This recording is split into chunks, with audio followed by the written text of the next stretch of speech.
हे माझा मितवा मालिकेच्या आजच्या भागामध्ये आपण पाहणार आहोत की ईश्वरी आता पोलिसांसमोर बसलेली असते आणि तिला शलाकाबद्दल जेवढी माहिती असते तेवढी सगळी इन्फॉर्मेशन ती आता देत असते.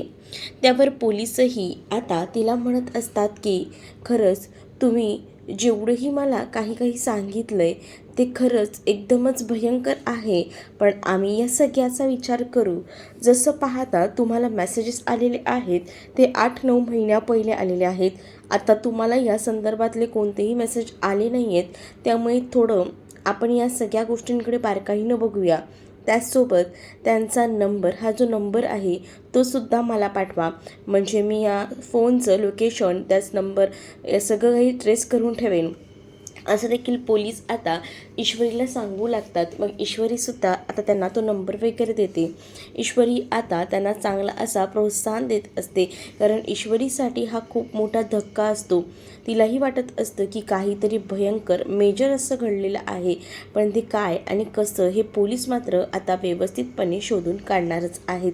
त्यामुळे आता पोलीस हे एकदम जोरात कामाला देखील लागलेले आहेत. पोलीस जे म्हणतात की आम्हाला पुन्हा काही माहिती हवी असली तर आम्ही नक्कीच तुम्हाला सांगू, पण तुम्ही आज आम्हाला खूप मदत केलेली आहे, आणि असं बोलून ते निघून जातात. तर दुसरीकडे मात्र आता ईश्वरी बसलेली असते. तर मामा आता ईश्वरीला म्हणत असतात की मला कळतंय तुला या सगळ्याचा त्रास होत असेल, म्हणजे तुझ्यासाठी ह्या सगळ्या काही गोष्टी एकदम डिफिकल्ट असतील, हेही कळतंय. पण खरंच ना, आता या सगळ्या गोष्टी सोडून दे आणि तू एकदा ना बारकाईनं दुसऱ्या गोष्टींकडे बघ. म्हणजे मला असं वाटतं की तू एकदा ना आता तुझ्या बहिणीचं लग्न आहे त्याकडेही लक्ष दे, कारण तुझ्या घरातले सगळेजण इथे येणार आहेत लग्नाची बोलणी करायला. सो लग्नाची बोलणी होऊ दे, असंही आता मामा जो आहे तो ईश्वरीला बोलत असतो. मला कळतंय की शलाकाताई तुझ्या जवळच्या होत्या, पण थोडं डायव्हर्ट हो, असं बोलून तिला ते आता समजवत असतात. तर तरीसुद्धा ईश्वरी जी आहे ती विचार करत असते, कारण ईश्वरीला आता शलाकाच्या केसबद्दल शिवाय दुसऱ्या कोणत्याही जबाबदाऱ्या महत्त्वाच्या वाटत नसतात, त्या इम्पॉर्टंटही वाटत नसतात, आणि त्यामुळे ती थोडी विचार करत बसलेली असते. तेवढ्यातच अर्णव तिच्यासाठी चहा घेऊन येतो. अर्णव तिला चहाचा कप वगैरे देतो. त्यावर अर्णवकडे ती बघत असते. अर्णवला ती म्हणत असते की अचानक तुम्ही वगैरे आलात. त्याच वेळेला अर्णव म्हणतो की हो, हा घे चहा. मग तिला वाटत असतं की त्याने केलेला आहे, पण ती कशाला हे सगळं करत बसलात. त्यावर अर्णव म्हणतो नाही, मी नाही केलं, मी फक्त आणून दिलं आहे. आणि असं बोलून तिचं थोडंफार टेन्शन का होईना कमी करायचा प्रयत्न हा सुरू असतो. आणि जेव्हा या सगळ्या गोष्टी तो बोलत असतो ना, तेव्हा मात्र ईश्वरी विचार करत असते आणि ईश्वरी म्हणत असते की मला असं वाटतं या गोष्टी कुठेतरी थांबायला हव्यात, आणि त्याचसाठी मी प्रयत्न तर करतच आहे. तर दुसरीकडे मात्र आता पाहायला मिळत असतं अर्णव ईश्वरीला म्हणत असतो की नको एवढ्या गोष्टींचा विचार करू.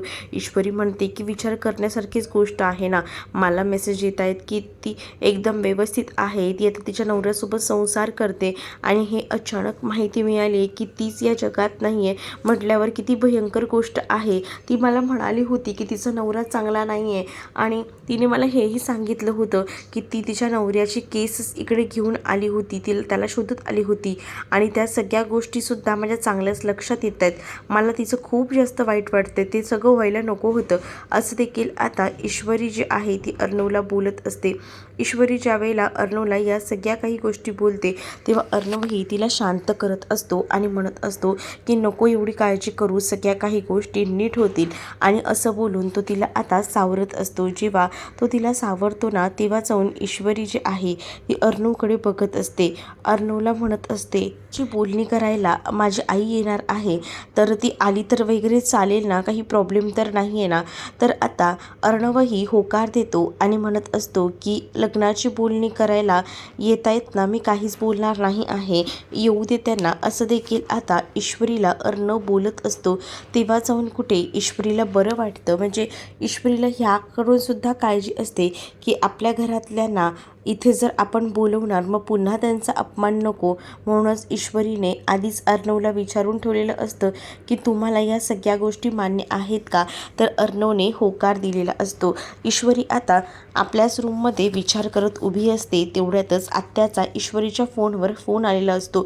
तर आत्याना ईश्वरीला सांगत असते की अगं तो अजूनही राकेश आहे ना इथेच घुटमळतोय, नक्की त्याचं काय चाललंय ना काही कळत नाहीये बघ, सारखं सारखं त्याचं इथे यायचं कारण तरी काय काढायला हवं, असं देखील आता आत्या बोलत असतात. आणि आत्या जेव्हा हे सगळं काही बोलतात ना तेव्हा मात्र आता ईश्वरी म्हणत असते की हो ना, त्याने तर हे घर सोडलेलं आहे, मग तो काय येतोय तिथे, काय नेमकं गडबड आहे हे आपण बघायला हवं, असं देखील विचारणा करत असते. आणि ईश्वरी जेव्हा आत्याचा फोन ठेवते तेव्हा आत्याला सुद्धा सांगते की तू ही जरा लक्ष ठेव त्याच्यावर, तो काय करतो काय नाही ते माझंही लक्ष आहेच, असंही बोलून ती आता फोन ठेवते. नंतर ईश्वरी आता एका पॉईंटला विचार करत असते की नेमकं काय गडबड आहे, म्हणजे हा सारखा सारखा तिथे का जातोय, काय कारण असेल यामागे, असाही विचार ना आता ईश्वरीच्या डोक्यामध्ये सातत्याने येत असतो. आणि तो या सगळ्या गोष्टीचा बारकाईनं विचार करत असते. आणि त्याच वेळेला आता तिच्या लक्षात येतं की मी राकेशला ही केस दिलेली होती शलाका हिची, म्हणूनच तर तो काही पुरावे वगैरे नष्ट करायला तिथे फिरत तर नसेल ना, म्हणजे तिला सगळं आठवतं. आता ही केस जेव्हा राकेशकडे दिलेली होती तेव्हा राकेश जो आहे तो खरं तर या सगळ्यासाठी आधी तयार नव्हता, पण नंतर आहे ना तो ईश्वरीच्या सांगण्यावर ना केस तर घ्यायला तयार झालेला होता, पण तो शलाकाला कधीच समोरून भेटायला आला नाही. ती दरवेळेला सांगायची की तुम्ही एकदा शलाकाशी भेटून घ्या, तुम्ही एकदा शलाकाशी बोलून घ्या, पण तो काही भेटायला यायचा नाही. आणि त्यामुळेच ना आता हा सगळा प्रकार जो आहे तो तिच्या लक्षात येत असतो. आणि मग ती विचार करत असते की नक्कीच काहीतरी गडबड आहे का, म्हणजे या राकेशचा राजेशजींचे संबंध आहे का, कारण जो शलाकाचा नवरा होता त्याचं नाव राजेश्वर काहीतरी समथिंग असं होतं. आणि ईश्वरी आता त्या सगळ्या गोष्टींचा विचार करते आणि ईश्वरी म्हणू लागते की म्हणजे हे सगळं असं आहे तर. आणि त्यामुळे आता तिला वाटत असतं की नक्कीच ह्याच्यामध्ये या सगळ्यात या राकेशचा तर हात नसेल ना, म्हणजे मी जेव्हा राकेशला केस द्यायचा प्रयत्न करत होती तेव्हा तो स्वतःहून कधीच भेटायला आला नाही. आपण प्रयत्न तर करत होतो पण तो कधीच आला नाही. मुळात मला असं का वाटतंय की शलाकाजींच्या या सगळ्या ह्यामध्ये याचाच हात आहे. नाही, मला ना काहीतरी शोधून काढायलाच हवं आणि त्यामुळेच त्या खोलीमध्ये काही पुरावे असतील आणि म्हणूनच तर त्या खोलीबाहेर तो सारखा फिरत असेल तर, असाही विचार ना इथे ईश्वरीच्या मनामध्ये येऊ लागलेला असतो.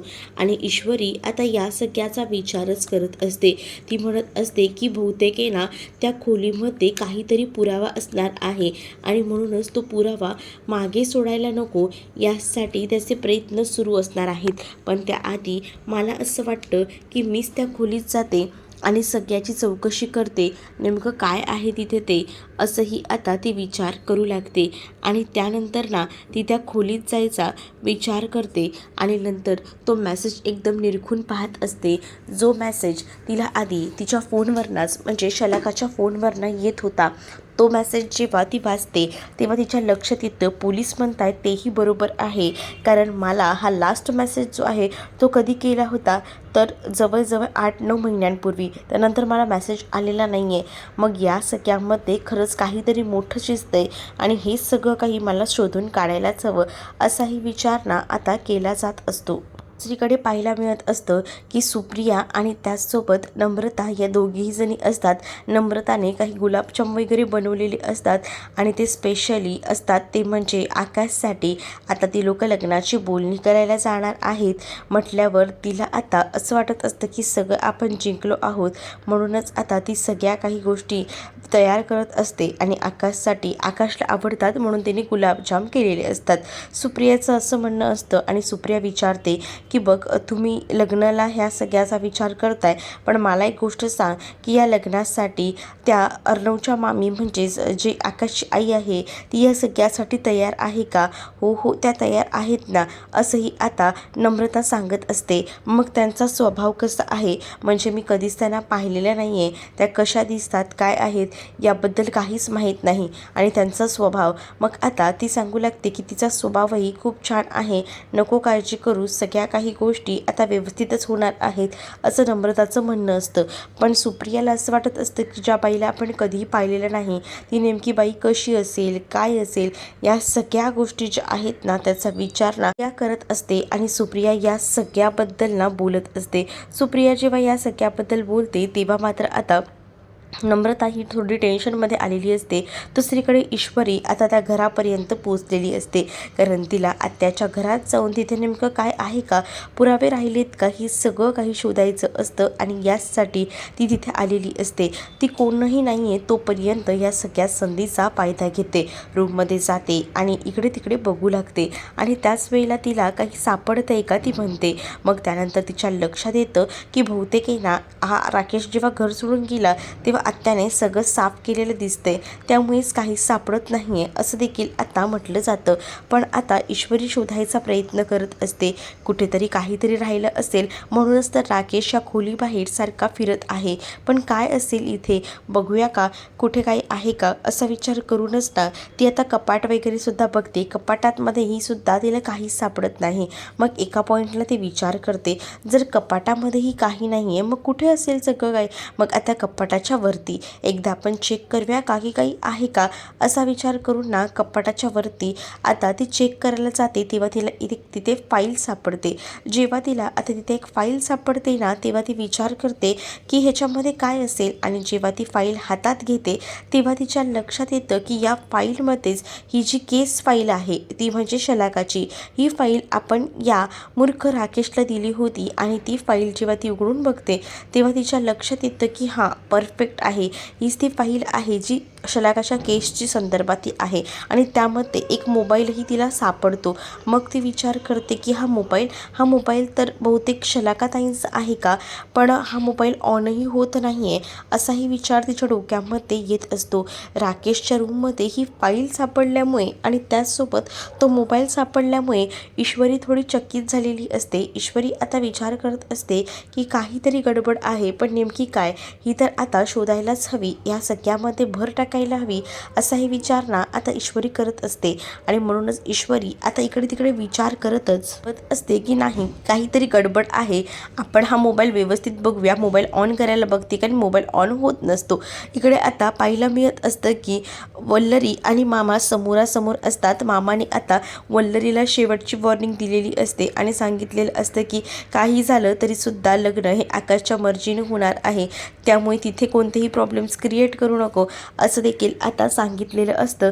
आणि त्याच वेळेला जेव्हा एवढं सगळं आरडून सांगितलं जातं त्यावेळेला मात्र वल्लरी म्हणत असते की तुम्ही कितीही प्रयत्न करा आकाशचं लग्न त्या नम्रतासोबत लावायचं, पण तरीसुद्धा मी ह्या लग्नाला तयार होणार नाही आहे, म्हणजे नाही आहे, कारण माझी या लग्नाला सहमती नाहीच आहे आणि मला तुमच्या या सगळ्या कार्यामध्ये ना मध्ये सुद्धा यायचं नाही आहे. तुम्हाला काही करायचं आहे ना ते करा असं देखील आता वल्लरीचं म्हणणं असतं. आणि ती या सगळ्याबद्दल मामांना बोलत असते. मामाही चिडलेले असतात. मामांचं असं म्हणणं असतं की आकाशच्या मनाविरुद्ध कोणतीही गोष्ट करू नका, जे काही आहे ते आकाशच्या सहमतीने करा असाच विचार ना आता मामांचा असतो. म्हणून मामा वल्लरीवर चिडलेले असतात. आकाशचं सुख नम्रतामध्ये असेल तर आपणही चांगला विचार करायला हवा, आकाशच्या बाजूने एकदा विचार करून बघ असं देखील मामा आता वल्लरीला म्हणतात. त्यावर वल्लरी आता विचार करत असते. दुसरीकडे आता मामा म्हणतात की तू यामध्ये जराही प्रॉब्लेम क्रिएट करायचा प्रयत्न केलास ना तर माझ्यापेक्षा वाईट ना दुसरं कोणीही नसेल असं बोलूनच आता मामा एकदमच चिडलेले असतात आणि वल्लरीवर आवाजात मोठ्या बोलत असतात. त्यामुळे आता वल्लरी जी आहे ती आता शांतच बसते. तर मामा जे आहे ते तिकडनं निघून जातात. मामा जेव्हा आता रूममधनं जायला निघतात ना तेव्हा मात्र आता वल्लरी रूममध्येच उभी असते आणि तिला असं वाटत असतं की जे काही आता हे बोलून गेले तसं जर झालं, लग्नाची बोलणी करायला ही सगळीजणं इथे आली तर मग मी काय करायचं हा विचारही ना आता तिच्या डोक्यामध्ये फिरत असतो.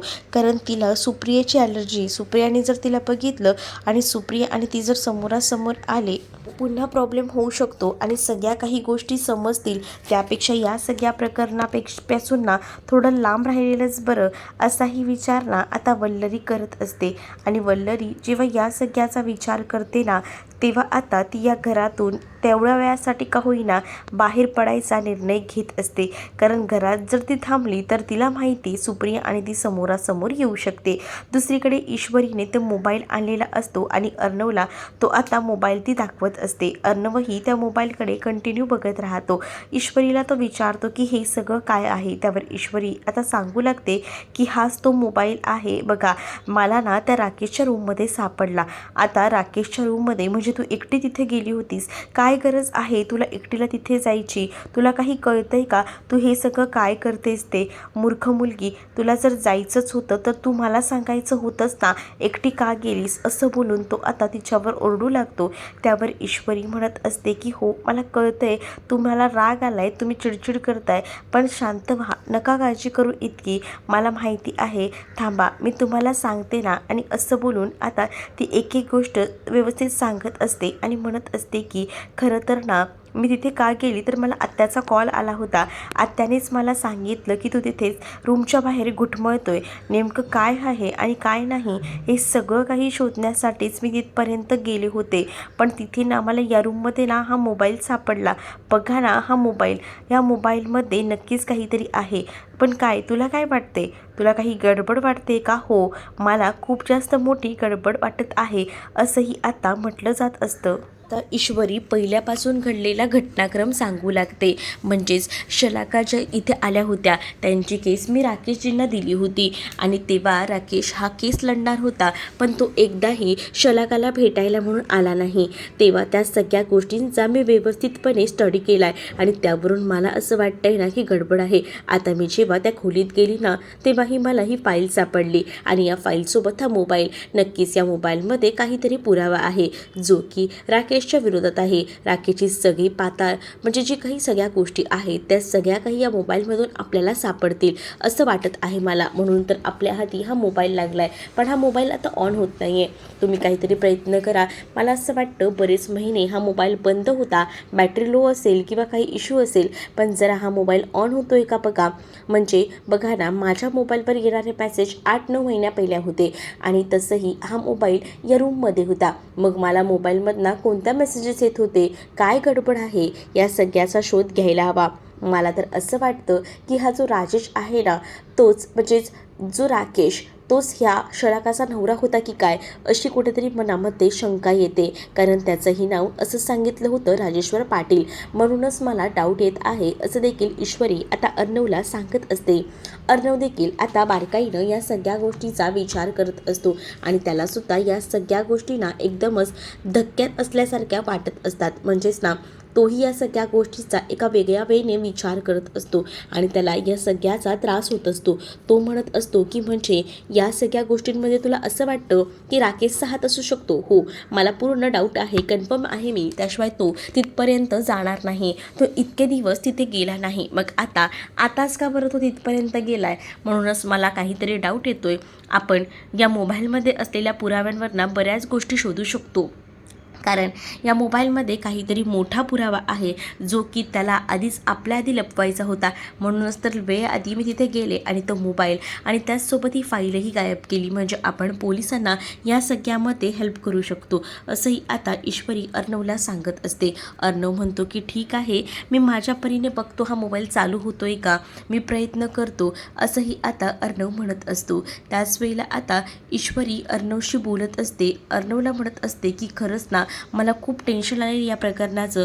जोपर्यंत ह्या प्रकरणाचा छडा लागत नाही ना तोपर्यंत माझा जीव असा शांत होणार नाही, असं देखील ईश्वरीला अर्णवला म्हणायचं असतं. अर्णव म्हणतो की चालेल, ठीक आहे, मी हा फोन जो आहे तो एका मोबाईलच्या शॉपमध्ये देतो आणि तिथे बघतो की हा फोन चालू होतोय का, काही बिघाड असेल तर ते बघतीलच. त्यानंतर आता ईश्वरी सगळं काही व्यवस्थित फाईल्स वगैरे ठेवून देते, कारण दार वाजलेलं असतं तर मामा आलेले असतात. त्यांना असं वाटतं की कोणी बाहेर राकेश वगैरे उभं राहून ऐकत तर नाहीये ना बोलणं, म्हणून दोघंही थोडे असे बिथरलेले असतात. पण जेव्हा दार उघडलं जातं तेव्हा मामा आलेले असतात आणि मामा अंजलीच्या तब्येतीबद्दल अर्णव आणि ईश्वरीला सांगतात. तिला थोडं अनइझी फील होत होतं, त्यासाठी हॉस्पिटलमध्ये नेलं आहे. डॉक्टरांनी 2 दिवस थोडा त्यांच्या ऑब्झर्वेशनखाली ठेवायला सांगितलं आहे. मग आता ताईसोबत कोण आहे असं देखील अर्णव मामाला विचारतो.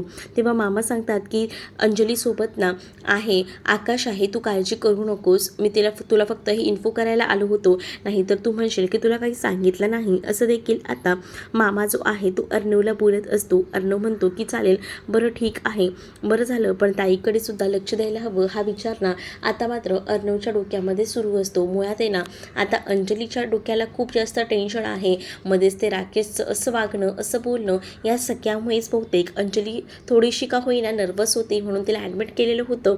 दुसरीकडे अर्णव आता ईश्वरीला म्हणत असतो की आपल्याला ताईकडे सुद्धा लक्ष द्यायला हवं, ताईच्या ट्रीटमेंटकडे बघायला हवं, कारण ताईची डिलिव्हरीसुद्धा जवळ आलेली असते आणि त्यातच आता घरात वातावरणही लग्नाचं असतं. अर्णव ईश्वरीला म्हणतो की थोडा का वेळासाठी होईना या सगळ्या गोष्टी डोक्यातनं काढून टाक, कारण आपल्या घरामध्ये तुझ्या घरातले सगळेच जण येणार आहेत लग्नाची बोलणी करायला. आता राकेश जो आहे तो त्या घराकडे पोहोचलेला असतो. त्या घरामध्ये जाऊन त्याला तो मोबाईल आधी काढायचा असतो. त्याने ती फाईल आणि मोबाईल तिथेच ठेवलेलं होतं आणि म्हणूनच तो आता ते घेण्यासाठी तिथपर्यंत आलेला असतो. मुळात मला एक गोष्ट कळत नाही आहे, जेव्हा आपण एका खोलीमध्ये रेंटने राहतो तेव्हा आपण जेव्हा ती खोली सोडतो तेव्हा त्या समोरच्या मालकाला चावी वगैरे सगळं काही देऊन टाकतो.